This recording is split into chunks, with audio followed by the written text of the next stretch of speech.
Hi, it's Gary Kay. We're here the night before InfoComm 2016 opens, and I'm joined by a longtime great friend of mine, Jason McGraw. We go back to when we both were young and got into this industry. Exactly. Senior Vice President of Expositions. Jason, how are you doing? Fantastic, Gary. Really excited for the show this week. Well, we could talk about all the stories about how much this show has grown. And when you first started at InfoComm, it was right after I first started in the industry as well. And it was a little small show that was still super cool, but now it's turned into this sort of entire experience. Absolutely.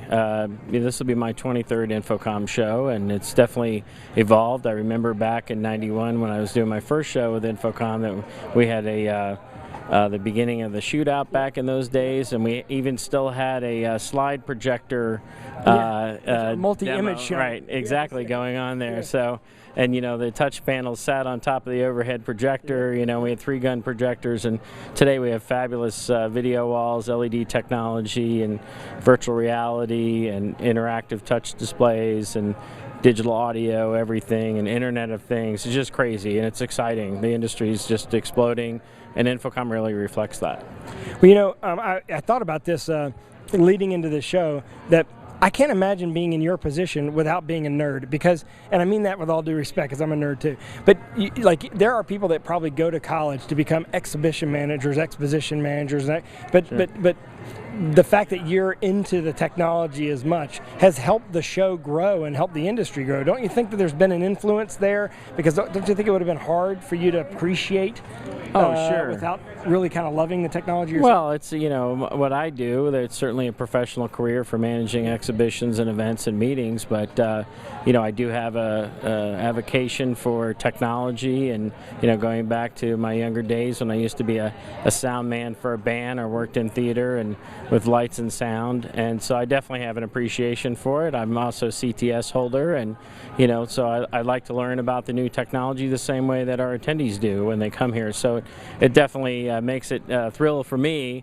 to be able to manage a show that represents all this cool technology that I personally enjoy. Yeah, and we'll talk about our kids in a moment. I want to get back to that because your kids are sort of in the industry in a way because they're in the entertainment business. So tell me about, I'm not going to put you on the spot and say that you need to go. I want to ask you to, which booth you should go to, because of course you're going to say everybody's booth. But have you heard any kind of scuttlebutt of things that you definitely have to see at this year's show? New technology, without mentioning names. Maybe you could talk about some of the technology you think is exciting.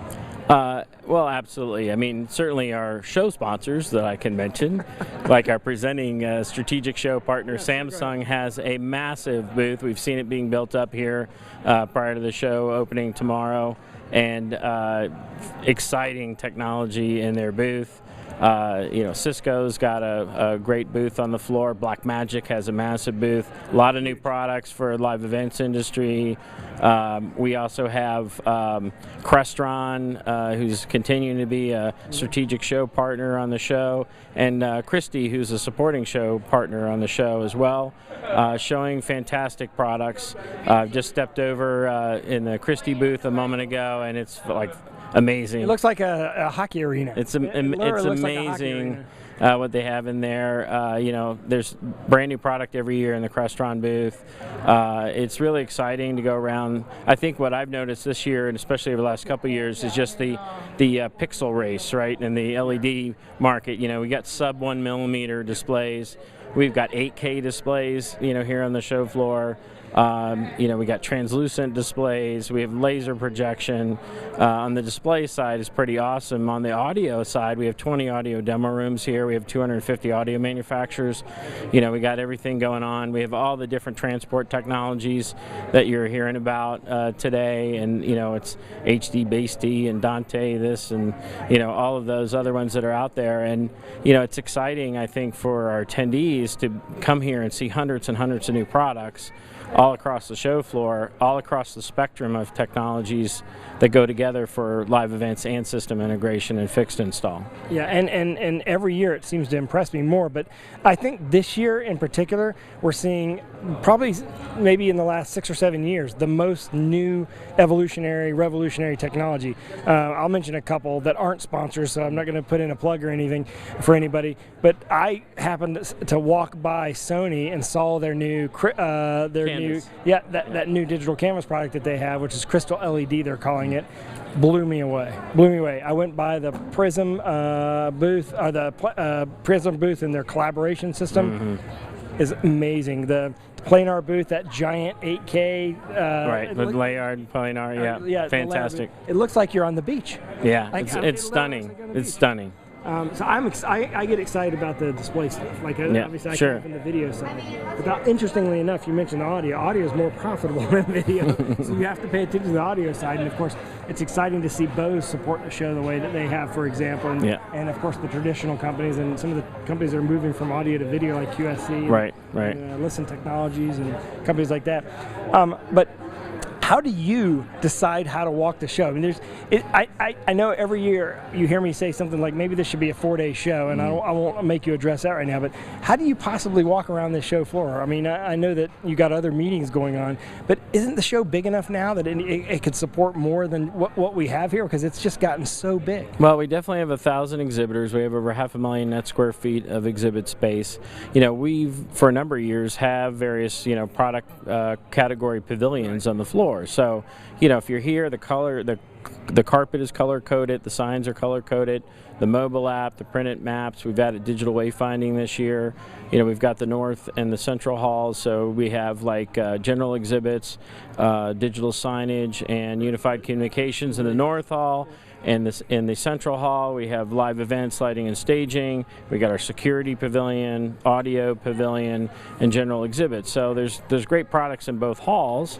And if you're going and you're really interested in audio, you're going to go over in the central hall and go to the audio pavilion. If you're really interested in digital signage, you're going to go to the north hall. But also, you're going to see display companies in both halls. So, there is kind of a little method to the madness in terms of how we've laid out the hall, and we've numbered the booths, and so it's generally pretty easy to get back and forth. It's a lot of walking, of course. It's a big expo here, but I think people should come with a plan. Download the mobile app.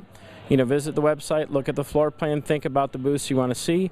But it's also, we have over 200 new exhibitors here at the show. Wow. So 20% of your exhibitors are new. Exactly. So we have a lot of new small companies showing new products. So we have all the big brands that have the giant booths on the floor, and they're fabulous and magnificent. We also have small companies that are just introducing products. So we have 20 companies in our innovation showcase. We have new companies in our content creation pavilion. We've got companies throughout the floor and the different pavilions and on the general exhibits that attendees should take some time to see, especially as they go through the back 9 and walk around the floor. That's why we added our Tech Trek a couple years ago, and that's a way for attendees to go around, visit the different areas, and then they can enter to win prizes in our InfoComm booth right here in the main lobby. Yeah, and speaking of sort of special event kind of stuff like that, you also have a beer garden-ish kind of thing this year, right? Yeah, so we're bumping it up a little bit this year. Thinking about attendee enhancements, we've added 4 food trucks out front of the convention center with an air-conditioned tent. Every afternoon, we're going to have an entertainer from Nashville, Shane Hines, who's going to be performing, and there'll be beer available there for attendees. So that's a new concept that we're adding on the show floor. Everyone loves food trucks. Absolutely. And I think the other thing attendees are going to experience here is a lot of new food outlets here in the convention center. We're also worked with Aramark, the caterer, and we've added a number of areas on the floor with a variety of dining options, and that's new from 2 years ago. So I think there's going to be a lot more places for people to eat, a lot more places for people to sit down and take a break and network. So, if I recall correctly, the contract was back and forth in Orlando and Las Vegas till 2020. Have a new contract been signed, or did I miss something? So, there's rumors swirling around. That the show's going to stay in Orlando, the show's going to stay in Las Vegas. We're going to go to Des Moines with the show. But the reality is that we have signed contracts through 2019. We're currently looking at out-year dates. We have first option dates in Orlando and Las Vegas well beyond that. We're currently polling our exhibitors. We're researching available hall space and dates. But frankly, with a show our size that continues to grow, there's really only a handful of cities in the country that can accommodate us. And so we're looking at that, and we're going to do what's best for the show and best for our exhibitors and attendees. So no answer yet as far as anything upcoming. I think the East Coast, West Coast, Orlando, Las Vegas, I can't imagine you can do better than that. And I have to give you guys kudos. The aesthetics of this year's show is stunning. You obviously spent some time theming it and sort of plotting it out. it just is beautiful. I mean, it's really, you stepped it up a couple of notches. I don't know if you had anything to do with that or who did, but whoever did, give them a raise. No, our whole team, marketing team, working also with Freeman, who's our general service contractor on the show. They really translated the graphic design into all the beautiful signage, the entrance units, all the graphics of the show, and the website, and it's all come together. And I think that really we try to keep improving year after year, and we're going to be unveiling some new stuff for 2017 as well that'll really excite everybody. So, it's part of what we can bring to the party and as the host, but honestly, it's really the huge investment the manufacturers are making with the displays that they have, the products they're bringing here that really make it all come together. Quick question about your staff. I mean, I know you're really proud and excited about how well your staff has done and the amount of work that they do, but how many people does it take to put on a show like this? I mean, I see a whole bunch of people in red shirts. This is not something done by a couple of dozen people. Sure. Well, we have a core team, about 24 who do work year-round on planning the event, marketing the event, doing the education programs, that type of thing. But we have, a staff of over 150 globally that work with InfoComm. And they all come here, don't they? And we have over 100 staff that are here this week, but everybody then becomes part of the show staff. So we're all around with our red shirts. We've been helping out during move-in. We got staff in the member booth. We have staff working our member events and education, and we're here to help all attendees. And that's something we take a lot of pride in, and making sure everybody feels welcome and has a great event. Well, you have no complaints from me. I've heard no complaints this year. The wayfinding stuff that you've integrated this year is great.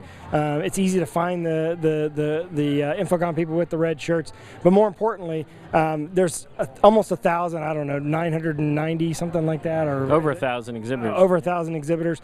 We're going to try to make our way to all 1,000 booths and shoot videos at all 1,000 booths. We've been successful in past years, but the show keeps growing, and it makes it tougher and tougher. But the exciting thing about that is if you unfortunately couldn't come here, you can still see those video previews of all the products that were launched here at the show. And what will happen is you'll want to come here next year. So if you didn't come this year, you need to come to Orlando, especially if you're in the East Coast. You can drive down there. You've got awesome, they have hotel options all the way down to $40, all the way up to a few $100s. So you can stay where you want to stay, and there is no such thing as the best next best thing to being there. I mean, making a trip to InfoComm is an incredible investment in your organization. I think we do a pretty good job of covering the show, and we barely scratch the surface. I mean, literally, what we do is not even representative of 2% of what you do. So congratulations, and thanks for all your work in the industry. Last thing, so I have a 20-year-old daughter. I'm excited to say that she's aiming towards getting in the industry, because you never know if your kids are going to love what you do or hate what you do because they're your kids. But your kids are involved. A couple of your kids are involved in theater. Yes, so absolutely. they're on the curve. They're almost here. What do you think? Do you think you'll convince any of them to come in the industry? I think so.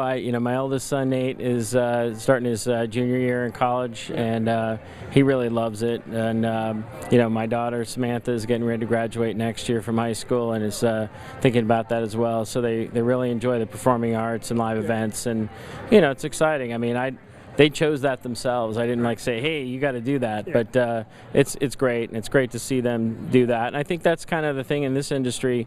So many people got in this industry because they got involved with audiovisual when they were in theater in school or in college, or they worked in a club, or were in a band, or whatever it is, or they were in the computer sciences and started in graphics, and so that, I think, is what's exciting about our industry, is we try to do workforce development and engaging younger folks, just Gary, like you're doing, on the side, working as a professor, teaching the kids, and a lot of your team here working at the show.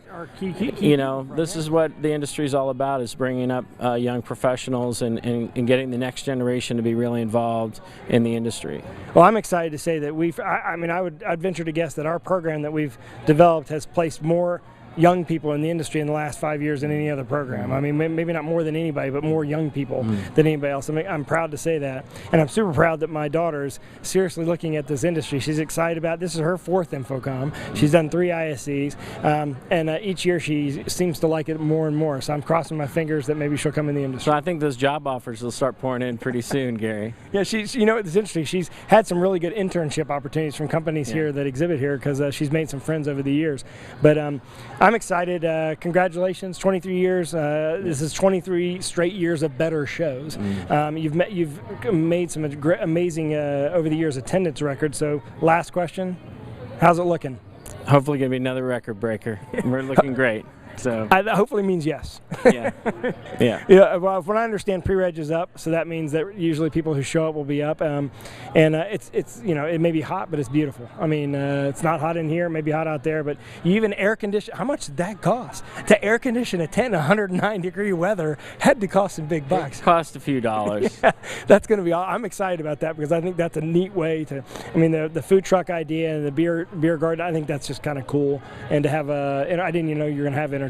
So, but look, I know you got to go. You got a lot of stuff you got to do tonight. You got a lot of people you got to see. Thanks for taking the time with me, and best of luck to you. We'll be at the ribbon cutting tomorrow morning, so Absolutely. You can follow along tomorrow morning. We'll be live there on Facebook Live. They'll be doing the ribbon cutting right at 9 a.m. We'll be streaming it live on Facebook. So thanks for joining me, and thanks, Jason. Thanks for your time. I appreciate it. Thanks, Gary.